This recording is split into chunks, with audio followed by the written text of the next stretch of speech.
నేను న్యాయశాఖ మంత్రిని కాకముందు నుంచి జస్టిస్ రామ్మోహన్ రావు గారిని ఎరుగుదును. సత్యమేవ జయతే అన్న మహాత్ముని సందేశాన్ని తన జీవిత విధానంగా మార్చుకున్నారనే విషయం మనందరికీ తెలుసు. కర్ణుడికి కవచకుండలాగే శ్రీ రామ్మోహన్ రావు గారికి నీతి, నిజాయితీ, న్యాయం, ధర్మం పుట్టుకతో వచ్చిన ఆభరణాలు అంటే అతిశయోక్తి కాదు. ఆదర్శాలు ఉండటం వేరు, వాటిని ఆచరించడం వేరు. శ్రీ రామ్మోహన్ రావు గారు రిటైర్ అవుతున్న సందర్భంగా మన రాష్ట్ర ప్రభుత్వం తరఫున, ముఖ్యంగా న్యాయశాఖ తరఫున వారికి చిన్న సత్కారం.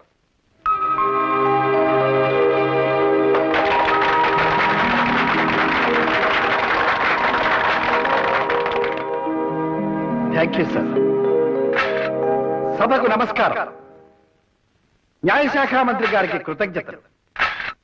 నేను ఈ సన్మానానికి అర్హుణ్ణి కాను, అసలు నాకు సన్మానాలు అంటేనే గిట్టవు అని అబద్ధాలు చెప్పడం నాకు ఇష్టం లేదు. ఈ రోజు నాకు ఎంతో సంతోషంగా ఉంది. పదవిలో ఉన్నంతకాలం అందరూ అందరినీ అందలమెక్కిస్తారు. పదవి దిగి వెళ్లిపోతున్న వాడిని నన్ను ఇలా సత్కరించి సాగనంపడం మీ సంస్కారానికి తార్కాణం.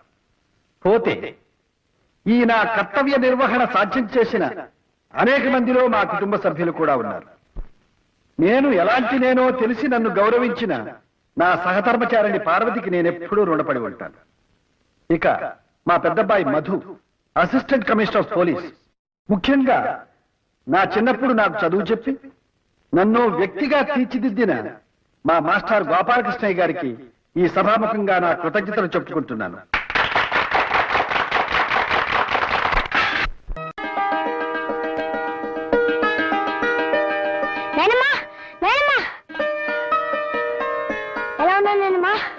పెళ్లి కొడుకులా ఉన్నావు.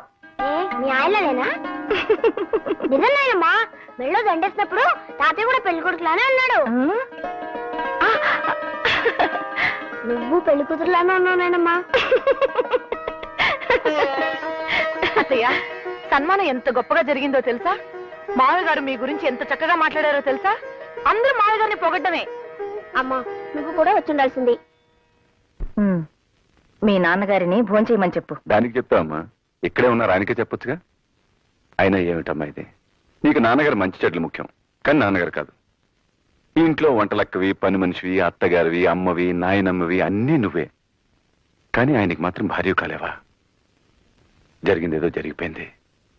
ఆయనతో మాట్లాడొచ్చుగా. నిజాయితీ పరులతో మాట్లాడేంత గొప్పదాన్ని కాదు నేను.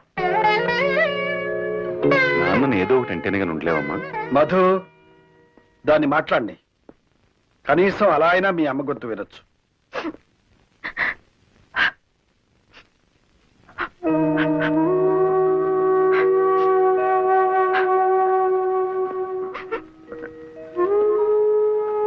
పార్వతి,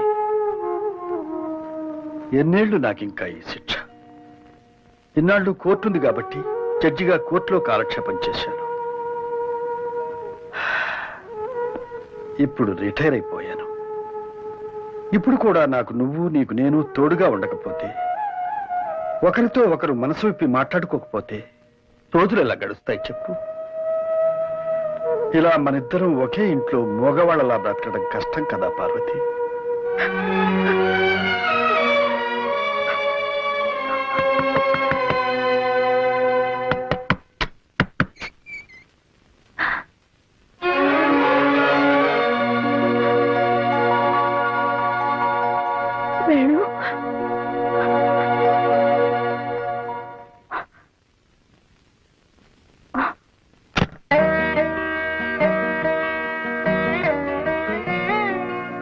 మమ్మల్ని వదిలి ఇన్నాళ్ళు ఎలా ఉన్నావురా?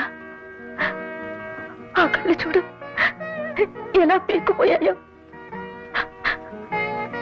అయినా ఎందుకురా నీకు ఆ గోల? తిండి తిప్పలు లేకుండా మా అందరికి దూరమే ఏం సుఖపడుతున్నావు? కనిపించిన తల్లిదండ్రుల కంటే నీకు విప్లవం ముఖ్యమైందిరా. నాకు ఆకలేస్తుందమ్మా.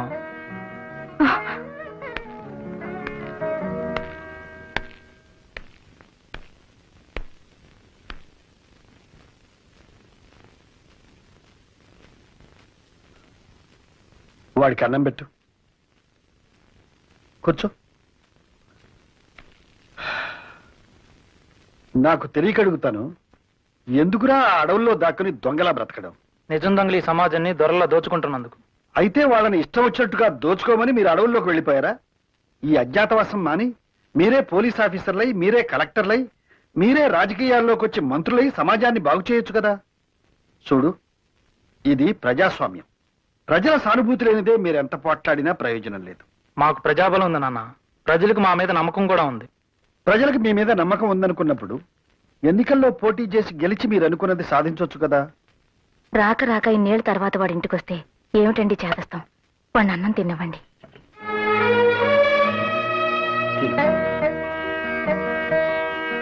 చూడు బాబు, నా మాట విని పోలీసులకు లొంగిపో. డీజీపీతో నేను మాట్లాడతాను.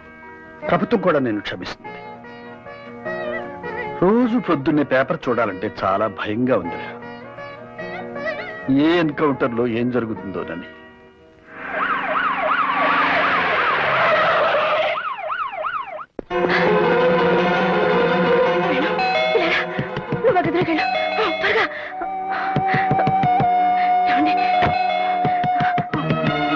మీరు వెళ్ళి పడుకోండి. అయ్యో నమ్మకమండ పని ఇక్కడే ఉంది. మీరు వెళ్ళి పడుకోండి. ఏమండి మీరు వెళ్ళకండి. ఏమండి ఏమండి నామ. నమస్కారం సార్. మీ అబ్బాయి వేణు ఇంట్లో ఉన్నట్టు తెలిసిందండి. ఏమిటండి వేళా పాడా లేకుండా వచ్చి ఇదే ప్రశ్న ఎన్నిసార్లు అడుగుతారు? మా బిడ్డ మాకు దూరమై మేమేడుస్తుంటే ఇదేం కర్మ? వాడింటికి రాందే వచ్చాడంటారే. సార్, మీ అబ్బాయి వేణు వచ్చాడని కన్ఫర్మ్ గా తెలిసింది. రాలేదు మొర్రు అంటుంటే ఆయన అడుగుతారు ఏమిటండి? ఏమండి రాలేదని చెప్పండి. వాడు రాందానికి రాలేదని చెప్పడానికి భయం ఏమిటండి? పార్వతి, ఇన్స్పెక్టర్ గారు కమా.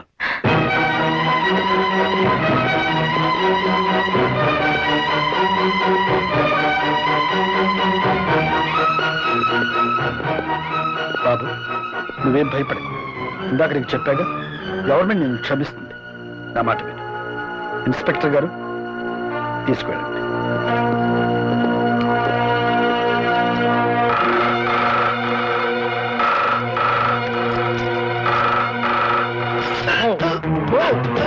బాబు, బాబు వేణు, బాబు నా మాట విను. బాబు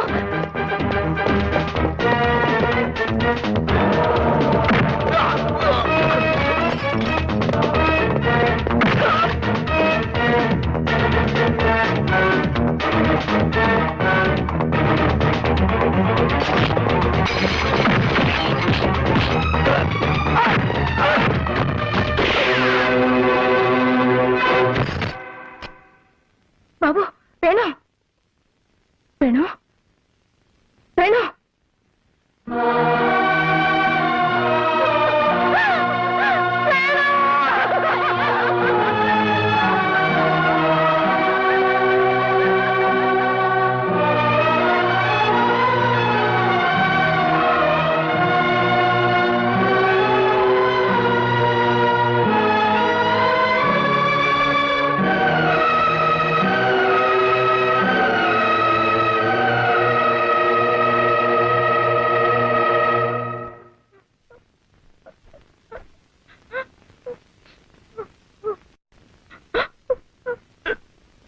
వాణ్ణి పోలీసులకు అప్పచెబితే మారుతాడు, ఆ తర్వాత మన కళ్ళ ముందే ఉంటాడు అనుకున్నాను. కానీ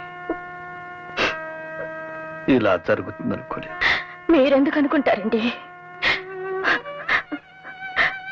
మీకు కావలసింది కొడుకు కాదు, వాణ్ణి చంపించిన తండ్రిగా రేపు మీకు వచ్చే గొప్ప పేరు. ఆకలేస్తుందమ్మా అని నోరు తెరిచి అడిగాడు బిడ్డ. ఆకలితోనే ప్రాణాలు పోగొట్టుకున్నాడు.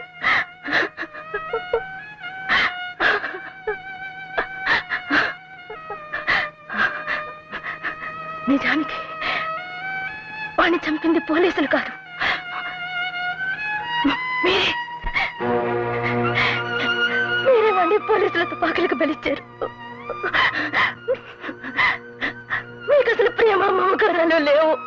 అది కాదు పార్వతి. వద్దు, నాకింకేం చెప్పొద్దు. నా కొడుకుని చంపించిన హంతకుడుగా మీకు నేను విధించే శిక్ష ఒక్కటి. నా కంఠంలో ప్రాణం ఉండగా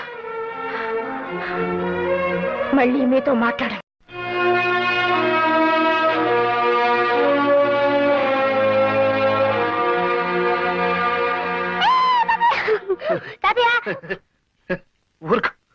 ఊరుకోరా. ఇలా చెక్కలు గింతలు పెట్టడం నాకు ఎవరు నేర్పారో తెలుసా?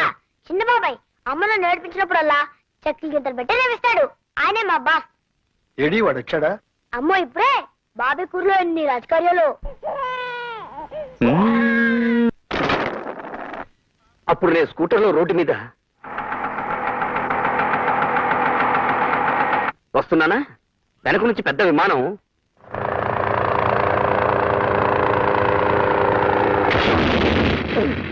గుద్దేసింది. స్కూటర్ ఆకాశం మీదకి వెళ్ళిందా, విమానం రోడ్డు మీదకి వచ్చిందా? నీ అబ్బా! సత్యపండి ఎవరు? నా పేరు సత్యపండి. ఏమైందండి? ఏమైందో స్టేషన్లో చెప్తాను. పద.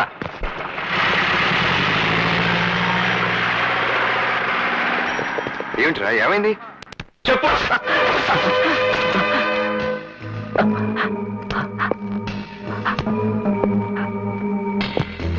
ప్యాసింజర్ ట్రైన్ ఏంటి, మాట్లాడేంటి సార్? అదిగో మళ్ళీ అదే టైప్ లో మాట్లాడతావేంట్రా?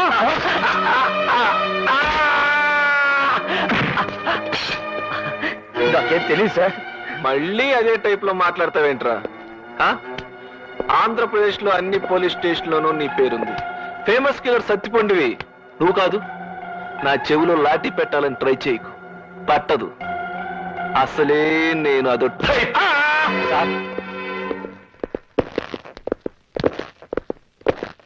ఇతనే సార్ సత్యపండు. ద్వారకా హోటల్లో రామారావు పేరు మీద దిగాడు. ఈడ అనుకుని ఈ టైప్ లో హ్యాండ్ కొట్టాను కదరా. ఈడా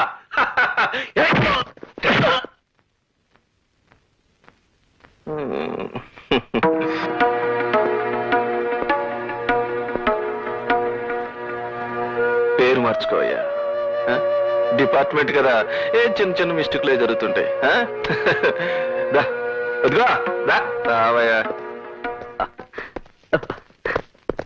సత్యపండు ఏమైంది? ఏంటిది?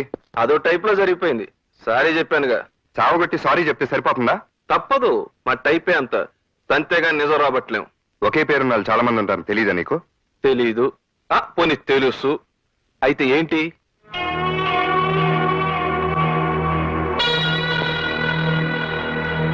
ఏంటి అలా చూస్తున్నావు? వెళ్ళా. నేను వెళ్ళడానికి రాలేదు, వేరే పని మీద వచ్చాను. ఏంటది? మా చెల్లిని కాలేజీ దగ్గర వి రఘురామన్ ఎవడో ఏడిపిస్తున్నాడని తెలిసింది. వాడు ఎవడా అని ఎంక్వైరీ చేస్తే నువ్వేం తెలిసింది? నాతో పెట్టుకోవద్దు, నేను అసలే ఓ టైపు.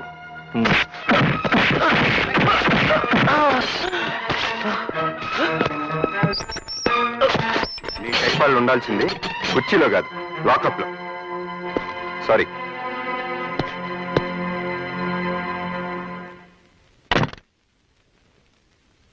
అన్నయ్య, మీ పోలీసు వాళ్ళకి జాలి దయ ఏం ఉండవా? నేరస్తుడి పేరు సత్తిపండు అని తెలియని దొరికిన సత్తిపండ్లు అందరినీ సాగొడతారా? బ్రెయిన్ ఉపయోగించడం మీ వాళ్ళు? ఉపయోగించడానికి నీలాగా బ్రెయిన్ లేదురా వాళ్ళకి. ఉండుంటే పోలీసు ఉద్యోగాలు ఎందుకు చేసి ఉండేవాళ్ళు? నీలాగా బేవర్స్ గాళ్ళతో కలిసి తండ్రి పేరు అన్న హోదాను అడ్డం పెట్టుకుని పోలీస్ స్టేషన్ మీద పడి పోలీసులు తన్నుండేవాళ్ళు. నేనేం అన్యాయంగా కావట్లేదు. న్యాయంగా కొట్టావా? న్యాయంగా కొట్టావా? పోలీస్ స్టేషన్కి వచ్చి సిఐ హోదాలో ఉన్న ఆఫీసును కొట్టడం న్యాయం అనుకుంటున్నావా? రే, నువ్వు నా తమ్ముడు కాబట్టి సరిపోయింది. లేకపోతే నిన్నే ఫ్యాన్కో వేలాడదీసి లాకప్ డెత్ అని చెప్పి నీ శవాన్ని ఇంటికి పంపించుండేవాళ్ళు తెలుసా? షబాష్. మీరు ఎన్ని రకాల వెధవ పనులు చేయగలరో సిగ్గు లేకుండా చెప్తున్నావంటే నువ్వు కూడా డిపార్ట్మెంట్ కి చెందినోడు. సిఐ గన్ కొట్టింది ఎవరో తెలుసా? మీ తమ్ముడే నాతో అన్నప్పుడు నాకు నా తల తీసేసినట్టయింది. ఏమిటి? వీడు సర్కిల్ ఇన్స్పెక్టర్ కొట్టాడా? ఏరా? అబ్బే ఏం లేదన్నా, ఊరికే. నువ్వేం కవర్ చేయక్కర్లా, కొట్టానని చెప్పు. చెప్పి ఎందుకు కొట్టానో కూడా చెప్పు. ఏ నువ్వు చెప్పలేవా? నిర్దవాళ్ళ దగ్గర పూరి తిరుపతి ప్యాసింజర్ లో దోపిడీ జరిగి పాతకేడి సత్తిపండు కోసం గాలించమంటే నా ఫ్రెండ్ సత్తిపండుని తీసుకెళ్లి చావాదే. అసలు దొరకగానే సారీ చెప్పి పంపించేశాడు వీళ్ళ సీఏ. అందుకే నేను వాడిని సావబాది సారీ చెప్పాను. గొప్ప పని చేసావు. అయినా నువ్వెవడు ఇలా కొట్టడానికి? నీ ఫ్రెండ్కి అన్యాయం జరిగితే పోలీసులకు కంప్లైంట్ ఇవ్వు. నీలాగా ఎవరికి వాడు న్యాయం చెబితే ఇక చట్టం ఎందుకు, న్యాయం ఎందుకు? అయినా నీకు ఆ లేబర్ వాళ్ళతో స్నేహం ఏంటి చెప్పు రవి. లేబరో గేబరో నాకు తెలియదు. నాకు తెలిసిన స్నేహం ఒకటే. ఏమిట్రా నీ బోడి స్నేహం? పని పాట లేకుండా అడ్డగాడిదలా తిరుగుతున్నావు. నాకు ఇంకో కొడుకున్నాడని చెప్పుకోవడానికి సిగ్గుపడే పరిస్థితి తీసుకురాకు.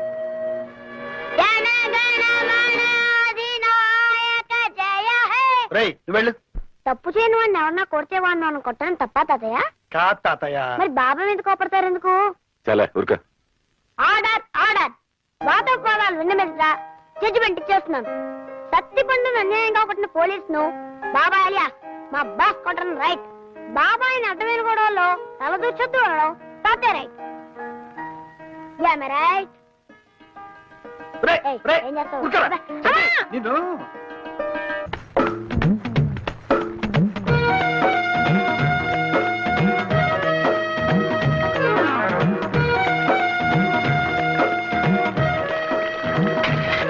నీకులా బిందె పెట్టడం చేత కాక నేను లైన్ లో నిలబడింది బిందెని చేయను. ఏం చేస్తావు? చాలా ఓవర్ అవుతుంది. అదండి ఏది తీ చూద్దాం. ఏటే చూసేది?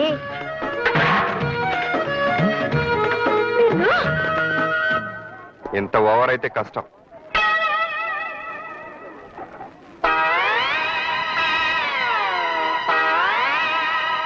ఏంటి తెగ ఊగిపోతున్నావు? రైల్లో పుట్టావా ఏంటి? అయ్య బాబాయ్, మీకెలా తెలిసిపోయిందండి మా చెల్లి రైల్లో పుట్టిందని? చెల్లమ్మా, జాగ్రత్త చెల్లమ్మా, పడిపోతావమ్మా. ఎవరికి? నాకే? ఓవర్ అవుకో. ఇదిగో ఇదే నీకు లాస్ట్ వార్నింగ్. ఇంకొకసారి గేర్ చేసావనుకో ఏమవుతుందో తెలుసా? ఇల్లు ఖాళీ చేసి వెళ్ళిపోవాలి.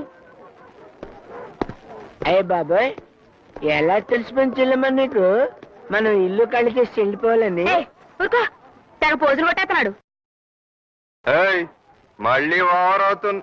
రామ నేను ఓవర్ అవడం లేదండి. అయ్య బాబాయ్, పడిపోతారు జత పడిపోతారు బాబు, పడిపోతారు. అయ్యో పడిపోతారు బాబోయ్. వెళ్ళొస్తుంటాదయ్యా. మంచిది బాబు. Good morning uncle. నమస్కారం మాస్టర్. ఓ రామ్మోహన్ రావు, రాడా కూర్చో. ఎలా ఉంది రిటైర్మెంట్? మరీ విశ్రాంతి కదండి, చాలా ఇబ్బందిగా ఉంది. నేను రిటైర్ అయిన కొత్తలో నీలాగే అనుకునేవాడిని. కానీ అది పోగొట్టడానికి అన్నట్టు అమ్మాయి అల్లుడు యాక్సిడెంట్లో పోయారు. ఏం చేస్తాం, మళ్ళీ బాధ్యతలు మొదలయ్యాయి. అదిగో ఆ సాయిరామను ఒక ఇంటి పని చేసిస్తే ఆ తర్వాత నేను అవతారం సాధించినా అడిగే వాళ్ళు ఎవరు ఉండరు. మాస్టర్, నేనెప్పుడూ మీకు రుణపడి ఉన్నానని చెప్పడమే గాని రుణం తీర్చుకునే అవకాశం రాలేదు. ఇప్పుడు వచ్చింది, మరి ఆ అవకాశం ఇస్తారా? ఏమిటే అది? మీకు అభ్యంతరం లేకపోతే మా అమ్మాయిని సాయిరాంకి ఇద్దాం అనుకుంటున్నాను. ఏమైనా? అవును మాస్టర్, మా అమ్మాయి మీ ఇంట్లో ఉండి మీకు ఈ వయసులో సేవలు చేస్తుంటే మీ రుణం తీర్చుకున్నంత తృప్తిగా ఉంటుంది నాకు. అలాగే, నీ ఇష్టం వచ్చినట్టు చెయ్యి. Thanks master. నమస్కారమ్మా.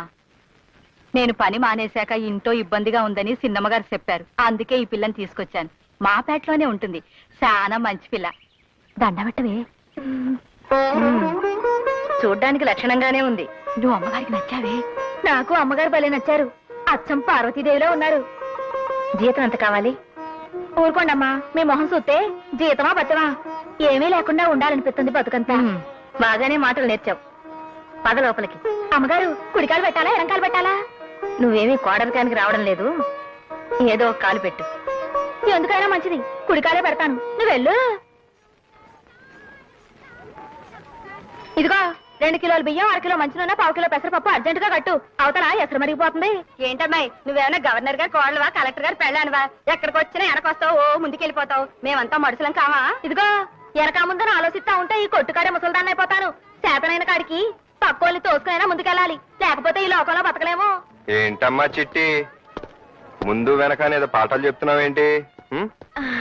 అదే పాఠాలా పాడా, మడుసు అన్నాక బుద్ధుండాలి. ఎంచక్క ముందొచ్చినోడు ముందు, వెనకొచ్చినోడు వెనక నిలబడాలి. లేకపోతే మడుసులకి పశువులకి తేడా ఏముంటదని చెప్తున్నా. అయితే నువ్వు పశువుని ఒప్పుకున్నావు అనమాట.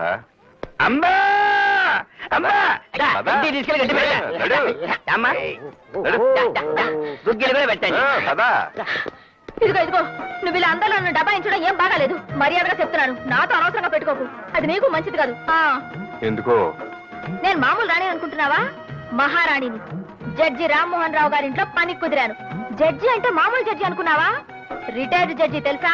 వాళ్ళ పెద్దబ్బాయి గారు పెద్ద పోలీస్ ఆఫీసరు, చిన్నబ్బాయి గారు ఇంకా పెద్ద ఆఫీసర్ అనుకుంటాను. రాత్రి పగలు డ్యూటీలోనే ఉంటారు. అవును, ఇంతకి జడ్జి పశువుతో పని ఎట్లా చేయించుకుంటున్నాడు? ఇదిగో పిచ్చి పిచ్చిగా వాగితే మా అయ్యగారితో చెప్తాను. ఆయన అసలే రిటైర్డ్ జడ్జి. ఆయన తలుచుకుంటే రేపు ఈ పాటికి నువ్వు జైల్లో ఉంటావు. శరీరముగమా ఈ బాబు ఎవరా? మామా నువ్వు వెళ్ళి పని చూసుకో. పదమ్మా పద. చూడండి జడ్జి గారు, పని మనిషి గారు, ఈ పేటకి నేనే జడ్జిని, నేనే కమిషనర్ని. రాత్రి మగళ్ళలో పనిచేసే చిన్నబాబుని కూడా నేనే. ఇక్కడికొచ్చి తోక జాడించావనుకో చక్కగా కత్తిరించి చేతిలో పెడతానని మీ జడ్జి గారికి చెప్పుకో. వెళ్ళమ్మా. బా